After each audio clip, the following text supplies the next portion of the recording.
Hello and welcome back. Today we are having part 3 of A Bushy Tale, The Brush Off.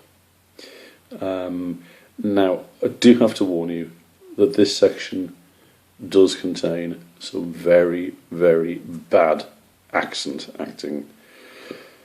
I'll do my best, but I think you get the idea. And we start with chapter 5, in which the search begins and Colin crosses the river. Squish and Whitetip stood outside Colin's burrow, trying to think where to start. Brian had apologised and said that he had to get home because the badgers had a big dig on. He said he would try and come back later, but Squish had his doubts. He knew Brian wouldn't want to cross Ray. Nobody wanted to cross Ray. Where would Colin have gone? Whitetip wondered aloud. Maybe he's just gone off somewhere to think, Squish suggested. And do you know where he goes when he wants to think? Whitetip asked. I'm not sure, Squish replied. I've never seen Colin think. He's just, Colin. But he's your friend, Whitetip protested. You've known him forever. I know, Squish said, starting to feel a bit guilty. But Colin's always been sort of there. I wish I'd known he was upset about something, but he didn't say. I wish he'd told me instead of running off like this. Well, let's find him, Whitetip said, and then we can ask him what's wrong. Somebody must have seen him leave. She looked around. With all the animals and birds in the woods, somebody must have seen Colin. She spotted a swallow sitting on a branch. Hello, Taylor, she called. Do you know the names of the swallows? Squish whispered. Well, of course, Whitetip whispered back, don't you? The swallow, called Taylor, flitted down and settled on a low branch. Hey, Whitetip, she twittered cheerily. How are you doing, girlfriend? I'm fine, Whitetip replied. Listen, have you seen Colin today? Colin the fox, our friend. I don't really do foxes, Taylor replied. Too many teeth, if you know what I'm saying. I know, but Colin's okay for a fox. He's run away and we're worried about him. Well, there are some who would say good riddance, the swallow chirped. Not me, of course. Of course, Whitetip agreed. Could you ask around, please? I'll put the word out, Taylor chirped, but only because it's you, girlfriend. Thanks, Taylor, Whitetip said, and the little swallow darted back into the trees. Why does she talk like that? Squish asked when the bird was out of earshot. I don't know, Whitetip replied. They all do these days. It's to do with migrating and something called America. Maybe if we migrated, we'd talk like that too. Well, I'm never going to talk like that, Squish said. Now come on, let's see if we can find Colin before he migrates. Colin found it quite easy to cross the river. He found a place the voles had told him about without any trouble. The river narrowed slightly between two grassy banks, but there were several large rocks in the water. Colin jumped from rock to rock and made it to the other side without even getting his paws wet. It was only when he reached the other side that he realised he had no idea what to do next. He looked back across to the other riverbank and suddenly felt a very long way away from home.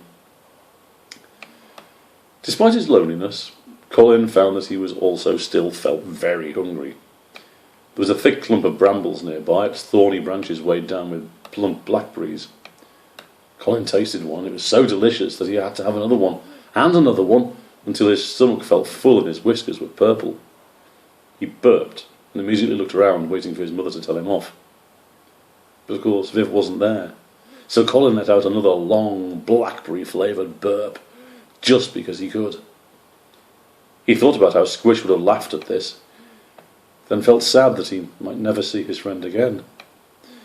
And to make matters worse, it was at that moment that Colin felt drops of water on his nose. It had started to rain. He started to walk, looking for shelter. The rain began to get heavier, so he picked up his pace and ran. 3 fields later, it was a sad, damp, tired little fox who slunk through a gate and found himself in a farmyard.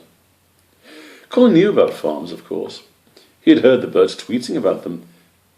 They sounded like terrible places, where no-furs kept animals just to steal their milk and their eggs. Some of the birds said that the no-furs kept animals just to kill them. But Colin had always thought that was a story which older animals told their young to stop them straying. So it was with a tight, scared feeling in his stomach that Colin entered the farmyard. One thing which struck him straight away was the smell.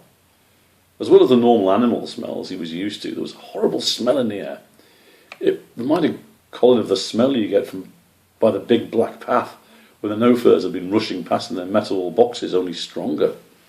It stung the back of his nose and throat, and he was just about to turn around and walk away when he heard a voice nearby.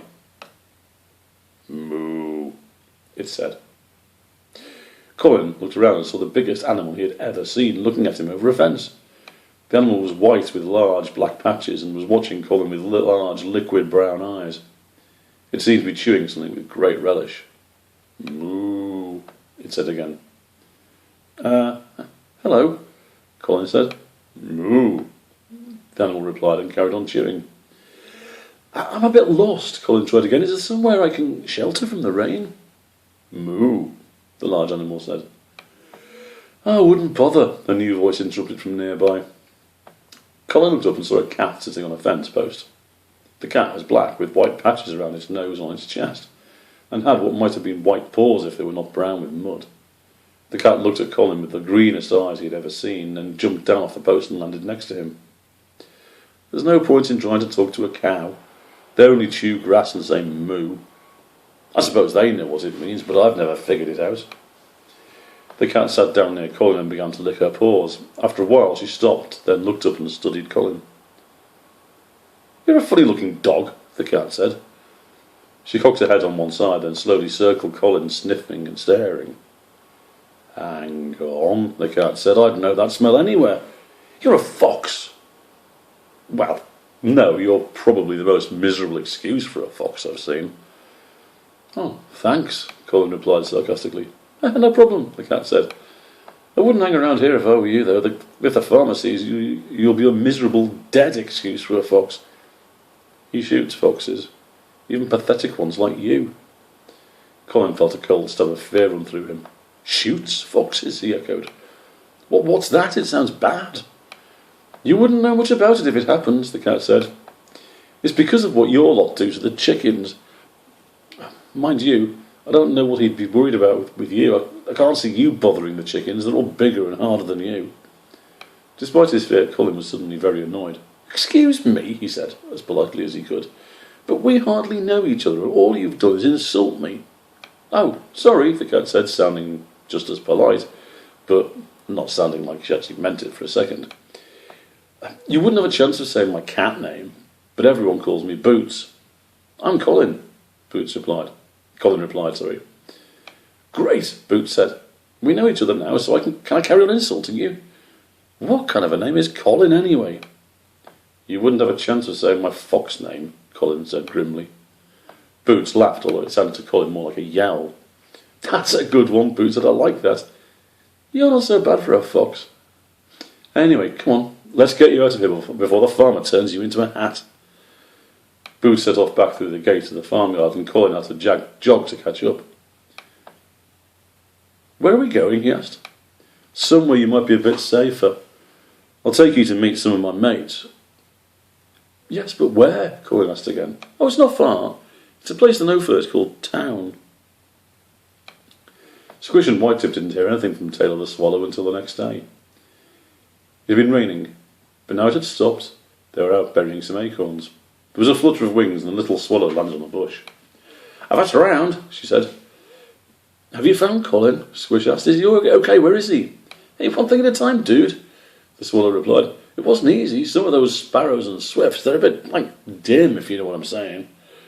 They can't tell one fox from another, but I listened to what they were talking about, and bam! Back of the nest! I got it! I know where he is! And yes, he is okay. For now." The swallow tucked her head under her wing and began to preen. "How do you mean?" Whitetip asked anxiously. Is he in danger?" "Could say that," Tailor said. "The bird who saw him, she's a wagtail. Couldn't get close, though, because your buddy looks like he's been captured by a cat. Man, I hate those things. They're just bird murderers. That's all they are." "Oh no," Squish exclaimed. "Poor Colin, that's terrible." "Yeah, well, that's not the worst bit," Tailor said. "That cat is taking your boy somewhere no one should go. He's going to town, and you know what that means." Well, no I don't, Squish replied. What's town? It's where the no-furs hang out, the Swallow replied. Don't you know anything? Anyway, if old Colin's gone to town, I'd forget about it. Everyone knows that animals who go to town never come back. I apologise to any American listeners. I'm moving swiftly on then to chapter 6, in which Colin and Boots go to town. Colin didn't like town. As soon as he set paw on the hard paths which seemed to make up town, he knew he wasn't going to like it. It was full of smells he didn't know, nasty smells which hurt his nose. It was noisy and he didn't know what the noises were. Everywhere smelled and sounded like the big black path near the woods, but much, much worse. Foxes have very good hearing and a keen nose, and town hurt all his senses. He was frightened and confused, but Boots just seemed oblivious to everything. They were hiding in a narrow passage which stank of dead, rotting plants and worse. How can animals live here? Colin asked. How do they stand the smell and the noise? They just do, Boots replied. But you have to be careful. Careful, Colin said. There are metal boxes everywhere. Metal what? Those, Colin pointed as one of the boxes roared past. Oh, them. They're called cars. You just have to watch out for them. The people seem to think they need them to get about. I don't think they can walk much. People, Colin asked. What's a people? It's what no-furs call themselves. I don't know why, in case you're about to ask. But there are so many no-furs. People here, Colin said as one group of them hurried past the end of the passage, loudly making the noises they made to each other. I don't like it, Boots. Can we go back? Soon, Boots replied. We both need to get something to eat first. Then we'll see about getting you home. I haven't got a home anymore, Colin said sadly. Yeah, you said, Boots replied. Looks like we'll have to sort something out about that too. Boots was just about to start off again down the passage when something caught her eye and she stopped. That's odd, she said. Lunch doesn't usually twinkle. Colin followed Boots's gaze and saw an amazing sight. On the corner of the passage, the walls were made of glass. Colin knew all about glass because the no-furs were always drinking from glass things when they came to the woods and often left them lying around. Behind the glass was a bowl which contained a small, gold-coloured fish. Colin wasn't sure Boots' attention had been caught by the light glinting off the water in the bowl or by the fish inside. Colin reached out a paw and touched the glass wall. Did you say you were looking for somewhere to live? The fish asked. Its voice was faint behind the glass, and only an animal with hearing like Colin's would have known it was speaking. You could come and live here, the fish said. There's loads of room. Colin couldn't see what the fish meant. The bowl was small, with barely enough room for the fish to swim about. There was also a small arch of rock in the middle of the bowl. I don't think I'd fit, Colin told the fish. Of course it would, the fish argued. It's huge, this place, and there are loads of caves everywhere. With that, the fish swam through the arch. Wow, look, there's another one, he shouted excitedly, swimming back through the arch again. Look, there's another one over here. Colin looked at Boots, who seemed to be fascinated by the fish. Goldfish, she said, shaking her head. No memory. He's too small and too stupid to be lunch. Let's go and find something else. Oh, thanks anyway, Colin called to the fish, but I don't really like getting wet. No problem, the fish replied. It stopped swimming and looked at Colin. What was I saying? Hi, who are you? Wow, there's another cave. Colin smiled and followed Boots down the foul-smelling passage. Why are we going down here? He asked. It's horrible. 2 reasons, Boots replied. First, it's safe. You won't get many people down here. Second, it's a great place for food. You wouldn't believe how much perfectly good food the people throw away. Look. Boots wandered to a big plastic bag which was leaning up against the side of the passage. Colin knew about plastic bags too. There was something else the no-furs often left lying around the woods. He'd been taught from a very young age to stay away from them. I smell chicken, Boots said, scratching the bag with her claws. Before long, she'd opened a large hole in the side of the bag. The contents of the bag started to fall out and a terrible smell hit Colin's nose. Boots started to root about in a disgusting pile. Aha, she said, pulling something out. Chicken! I knew I could smell it. She tossed something to Colin which looked like a bone with flesh on it, but the flesh was a funny colour and didn't smell like the meat Colin's mother served. It smelled, well, burnt. Colin felt sick, especially when he saw that Boots was tearing the flesh from another bone and eating it with great relish. "Tuck in," Boots said. "This is great, really fresh." "I can't," Colin protested. "It's okay, really," Boots said. "It must only be a day old. I told you they throw good stuff out." "I don't eat meat," Colin said. "Sorry." "You don't... what? But you're a fox. Foxes are some of the best hunters there are. Next to cats, of course." "I know," Colin replied, hanging his head, "but I just don't like meat. It used to be animals I knew. That's why I haven't got a home." "Yeah, I can see that," Boots said. "I bet your dad wasn't too pleased." "He threw me out," said Colin. "He said I wasn't a fox anymore." "Well, you look like one to me," Boots said. "Never mind, I'm sure we'll find you something good. We just need to see if Morris is around." "Who's Morris?" Colin asked. "You'll see. Come on." Colin followed Boots down one passage after another. It was like they'd wandered into some kind of giant rabbit warren. Boots seemed to know where she was going, though, so Colin trailed behind, trying not to be sick with the scents all around him and the growing feeling of hunger in his stomach. From round a corner he could hear a rustling noise. As Boots led him round the corner, you could make out the shape of another animal digging about amongst the bags, and was shocked to see a dog emerge. He knew only too well that dogs were animals to be avoided. They were a bit like foxes, but they lived with no furs and liked to chase the animals in the woods for no other reason than the fun of it. Dogs came in all shapes and sizes, but Colin had never seen one quite like this before. It looked like it might have been white once, but it was now mostly a dirty grey, and its fur was curly. It stood there looking at him, and Colin was surprised to see that it was eating what looked like a pile of leaves. "There you are, Morris," Boots said. "We've been looking for you." "Oh," the dog said crossly. "It is you, and who is this?" And I really do apologise for this bit. All the dogs Colin had ever came across spoke with a strange kind of fox speak, but he'd never heard one speak like this before. "Oh, don't be like that, Morrissey," Boots said. "This is my mate Colin." "He looks like a fox," Morris said in his peculiar accent.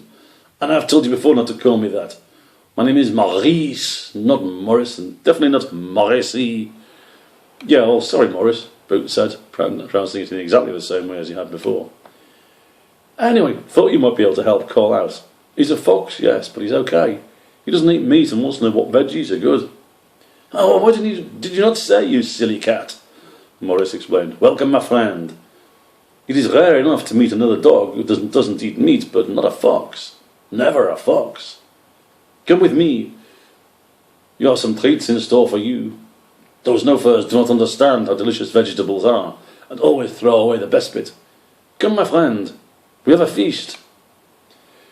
Colin glanced at Boots, who nodded and then sat down to clean her paws. Colin slowly walked over to a pile of leaves at Morris's feet and sniffed. "That smells good," he said. "It's not rotten." "No, my friend," Morris said. "It is fresh. The no-furs call it cauliflower. And if they didn't mean dogs to eat it, why did they name it after one, eh? Try some." Colin cautiously nibbled at a piece of the cauliflower and was surprised at how delicious it was. He took a bigger bite and savoured the taste and the texture. "This is amazing," he said, eating some more. "If you like that, wait until you try broccoli. Here." Morris tossed Colin a piece of green plant which looked almost as curly as Morris's fur. "The no-furs hate broccoli, so there's always lots for us." Colin munched on this broccoli and thought it was just about the best thing he'd ever tasted. The taste was strong and slightly bitter, but he loved it. He ate more and more until his stomach started to feel full. "Slow down, my friend," Morris said. "You have to be careful if you're not used to it.